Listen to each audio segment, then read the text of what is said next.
Assalamualaikum warahmatullahi wabarakatuh. Hai semua, jumpa lagi di channel YouTube Nia Hermanto. Apa kabar teman-temanku semua? Semoga selalu dalam keadaan sehat ya, dimurahkan rezekinya, dilancarkan segala jalan urusannya, dan tetap semangat. Masya Allah, Alhamdulillah senangnya masih bisa sapa teman-teman semua dan kita berjumpa lagi secara online. Gimana teman-teman lagi pada ngapain saat ngeklik video aku ini? Semoga teman-teman udah pada santai, jadi bisa nontonin video akunya sampai selesai. Nah, aktivitas aku mulai di pagi hari seperti biasa, kerjaan ibu rumah tangga nggak jauh-jauh dari percuci bajuan. Jadi aku di sini nyuci baju, nyambi untuk ngerjain yang lainnya. Gimana ibu-ibu udah pada nyuci baju atau belum? Atau bajunya yang udah kering belum dilipet tapi udah ada cucian lagi? Yuk ayo aku temenin yuk biar kerjaan rumahnya cepat selesai. Kebetulan alhamdulillah di minggu ini weekend nanti aku bakal dapat pesanan orderan ya teman-teman. Jadi sebisa mungkin kerjaan rumah kita beresin semua dulu biar nggak sakit kepala. Apalagi kalau aku tuh bikin kontennya selalu di dapur kebanyakan, jadi usahakan dapur harus selalu rapih dan bersih ya. Walaupun dapurnya hanya segaris seperti ini, yang penting bersih, nyaman, itu paling penting. Nah sekarang kita bebenah dulu nih teman-teman. Kalau bahasa orang Cikarang mah kita bebenah dulu ya. Beresin dulu piring-piring yang udah dicuci, yang udah kering, masukin ke tempatnya. Dan lanjut apa? Kita nyuci piring lagi. Ya emang kayak gini kerjaan ibu rumah tangga ya, berputar berulang kali setiap harinya kayak gini. Apalagi yang namanya cuci piring, nggak tahu deh sehari itu kita cuci piring berapa kali. Apalagi yang pada hobi minum, sekali minum gelasnya harus selalu ganti. Hayo siapa ngacung? Aku juga kadang kayak gitu teman-teman. Oh ya, ngomong-ngomong soal banyak banget nih yang komen katanya, Mbak Nia itu kenapa sih mesin cucinya ditaruhnya kok di samping kompor, nanti cepet rusak loh Mbak. Oke teman-teman, itu sudah aku pikirkan dari lama ya. Karena aku beli rumah ini tuh over kredit dan kondisi dapur posisinya sudah seperti ini, dan keran untuk mesin cuci juga emang posisinya udah ada di situ ya. Jadi ya udah, untuk sementara aku pakainya seperti ini dulu. Dan rencananya aku dan suami itu kepengen nutup bagian atas mesin cuci itu. Nanti bakal kita tutup dan dibikin rak-rakan gitu supaya ada space untuk tempat elektronikku yang lain gitu ya teman-teman. Doakan aja semoga ada waktu. Kalau masalah biaya, alhamdulillah sebenarnya udah ada biaya, cuma waktunya. Karena suami aku tuh pengennya semua serba dibikin sama beliau sendiri, kepengen berkreasi untuk dapur di rumahnya ini ya. Jadi ya udah harus nunggu waktu yang bener-bener pas. Karena sekarang suami aku tuh kerjanya masuk pagi terus, nggak kena shift. Jadi ya untuk bebikinan seperti dulu tuh agak sulit teman-teman. Karena waktunya emang udah kebentur sama apa ya, pulang kerja udah sore, yang pasti udah capek. Terus nanti malam juga, yang mana kalau malam-malam kan mau bebikinan itu nggak enak sama tetangga ya, apalagi harus memakai gerinda lah, terus mesin potong, terus mesin apalah kayak gitu kan nggak enak sama tetangga. Karena perumahan aku itu perumahan yang sangat apa ya namanya, dempet-dempetan. Jadi satu tembok itu kita berdua teman-teman. Jadi kalau misalnya kita berisik sedikit, tetangga kiri kanan, belakang, depan itu pasti denger semua.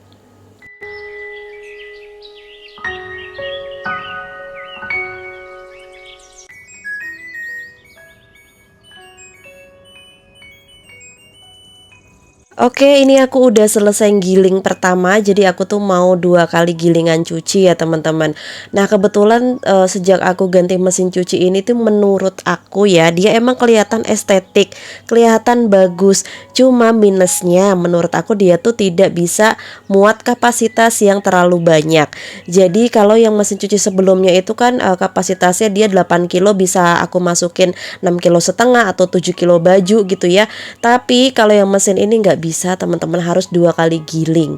Ya pokoknya menurut aku setiap produk itu punya plus minusnya masing-masing.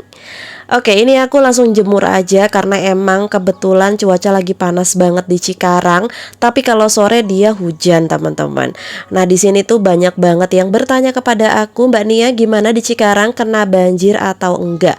Alhamdulillah untuk di perumahan aku aman ya teman-teman. Kecuali tetangga-tetangga perumahan yang lain itu arteri hilat atau apa gitu ya, yang di Cikarang yang viral banget di TikTok itu, dia memang kena banjir parah banget.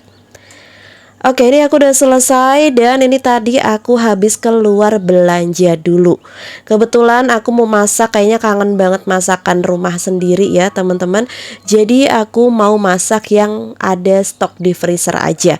Kebetulan dapat daging kurban itu aku belum masak sama sekali. Jadi sekarang aku mau masak daging aja. Oke, ini aku beli perbumbuan dulu. Ini wajib banget harus ada, jangan sampai kosong di rumah, yaitu empon-empon atau bumbu dapur ya teman-teman. Ada kunyit, jahe, lengkuas, bawang merah, bawang putih, kemiri. Aku juga beli santan, beli kol, tomat merah, dan tomat hijau. Nah, kebetulan kali ini aku bakal bikin tongseng, yang mana tongsengnya aku pakai daging sapi. Kalau biasanya tongseng yang aku beli di langganan aku itu dia kan pakainya daging kambing ya. Kali ini aku mau masak menggunakan daging sapi. Nah, kalau teman-teman masih punya stok daging sapi di freezer, boleh banget dimasak kayak gini, rasanya enak banget. Aku bakal kasih tahu gimana cara masaknya supaya dagingnya itu empuk, nggak bau amis, dan yang pastinya dia itu lekoh ya untuk kuahnya teman-teman. Pokoknya enak banget. Yuk tontonin terus video aku sampai selesai. Oke, sebelum masak ini aku mau cuci-cuci bersih dulu untuk belanjaan aku. Pokoknya kalau udah belanja langsung dicuci kayak gini tuh enak teman-teman. Jadi kayak berasa nggak punya PR nanti-nanti gitu. Capeknya biar sekalian aja. Kalau aku sih biasanya seperti ini. Nah, untuk lengkuas sama jahe sendiri di sini aku beli lumayan banyak karena untuk pesanan besok weekend ya teman-teman. Alhamdulillah untuk weekend kali ini dapat pesanannya itu nasi box dan juga snack box. Insya Allah nanti aku bakal bikin videonya juga karena banyak banget teman-teman yang kangen nungguin video aku masak besar lagi. Pokoknya terima kasih banyak buat semua teman-teman yang selalu support channel YouTube aku sampai saat ini, dan buat teman-teman yang baru nemuin banget channel YouTube aku, salam kenal. Aku Nia Hermanto. Teman-teman jangan lupa bantu subscribe-nya ya, nyalain tombol notifikasinya supaya aku lebih semangat bikin video yang selanjutnya. Terima kasih. Nah, barangkali di sini ada teman-teman yang kemarin itu komen di video yang selanjutnya. Mbak Nia, boleh dong sekali-kali kirim-kirim salam lewat video kayak gini? Boleh. Boleh, mau kirim-kirim salam apa? Atau teman-teman mau request lagu apa? Nanti aku setelin lagu. Karena emang banyak banget teman-teman yang selalu bilang katanya kalau dengerin celotehan aku di YouTube gini, nontonnya ujung-ujungnya ketiduran. Berasa didongengin di radio-radio tahun 90-an gitu ya. Aku jadi berasa kangen nyarin radio lagi ya teman-teman. Aku nyarin radio tuh udah lama banget di tahun 2007 ya. Sekarang udah nggak lagi teman-teman. Itu juga pas waktu masih zaman-zaman sekolah SMA ya. Jadi ya udah, sekarang aku gantinya di YouTube gini aja deh ya. Bedanya kalau di YouTube kali ini teman-teman ngedengerin celotehan aku sambil nonton video gerakan aku. Kalau di radio zaman dulu ya suaranya aja ya teman-teman. Oke, kita lanjut balik ke videonya. Oke, sekarang aku udah siapin, ini ada daging sapi totalnya 800 gram. Ini kondisinya tuh nggak aku cuci, tapi aku tap-tap atau aku bersihinnya pakai tisu dapur. Jadi kenapa dagingnya tidak dicuci? Supaya tidak alot. Nah, kalau teman-teman mau dicuci nggak, monggo silahkan. Oke, sekarang kita siapin bahan rempahnya. Ada ketumbar, lada, kemiri, kapulaga, jinten, dan juga ada pala. Nah, bahan rempah-rempah ini sekarang kita bakal sangrai. Fungsinya supaya nanti bumbu yang kita buat ini dia lebih wangi dan masakannya nanti jauh lebih enak. Pertama kita sangrai adalah kemiri karena dia tuh matangnya lumayan lama. Lanjut kita masukin pala dan juga kapulaga, masukin juga lada, ketumbar, dan yang terakhir kita masukin jinten. Kalau jintennya sudah terbang-terbang atau meletup-letup seperti ini, matiin api kompornya, diaduk-aduk sebentar. Lanjut kalau aku ini langsung aku ulek aja. Jadi panas-panas seperti ini langsung aku haluskan.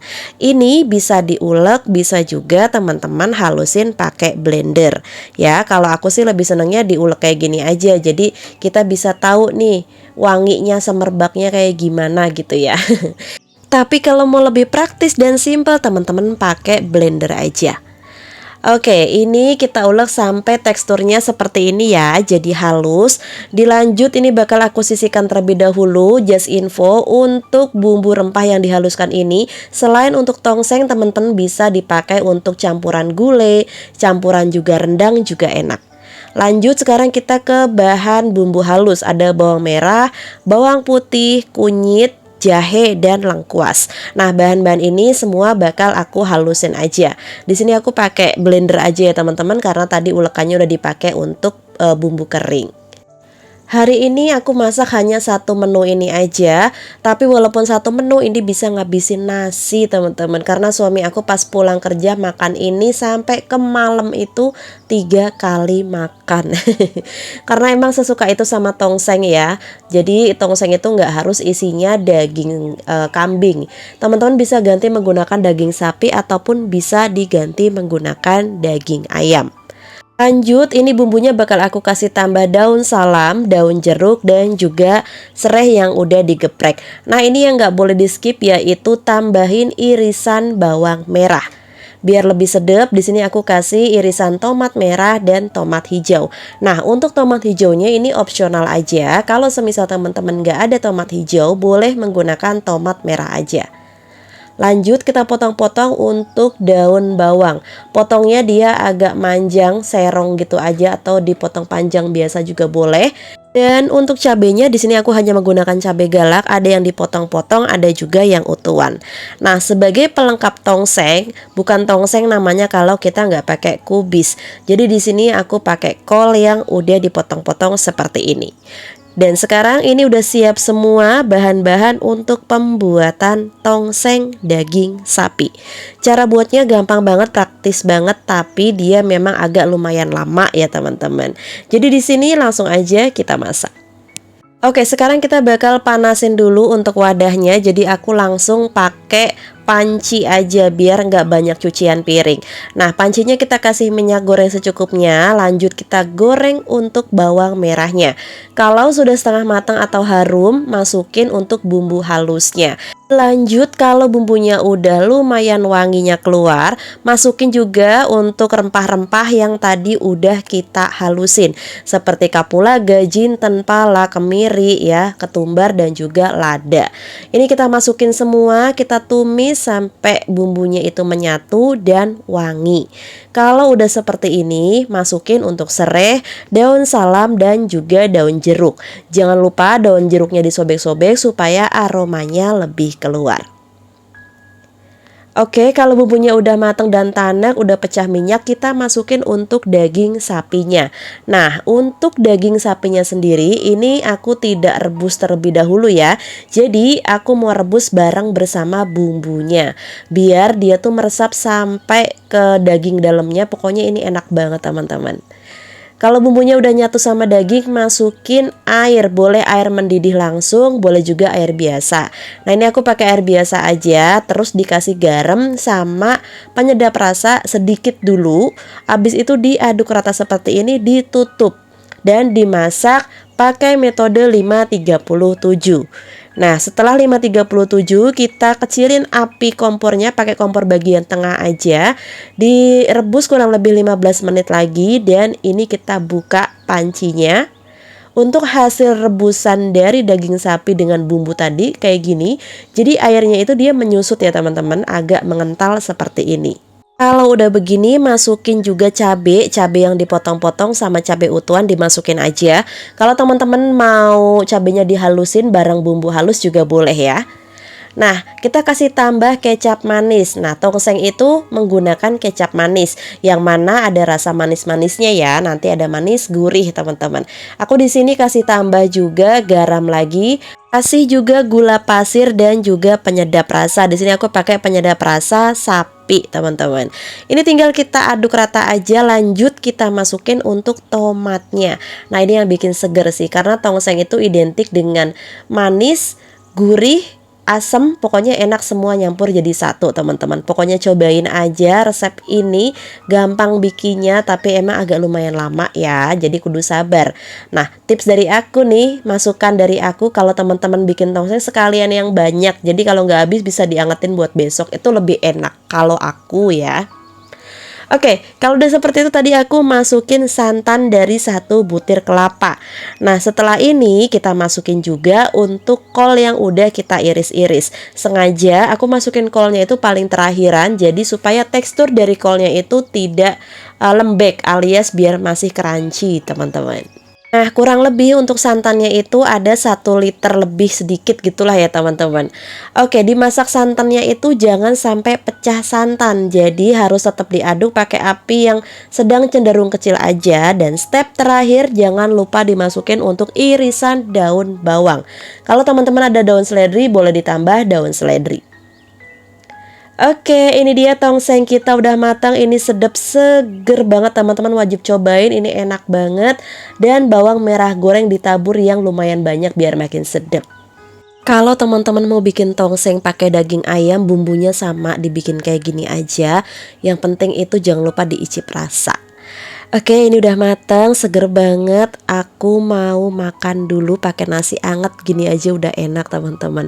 Dan perlu kalian tahu berapa kali aku nyicip tongseng ini, ada kali 7 kali sendok ya. Karena emang enak banget teman-teman, Masya Allah. Nah, sekarang aku udah siapin nasi, aku mau lanjut makan dulu. Teman-teman jangan lupa yang belum pada absen di kolom komentar. Dan aku pamit dulu, terima kasih banyak buat teman-teman yang udah nontonin video aku dari awal sampai akhir. Semoga video aku bermanfaat, menginspirasi, dan menghibur. Aku akhiri dulu video aku kali ini. Wassalamualaikum warahmatullahi wabarakatuh. See you.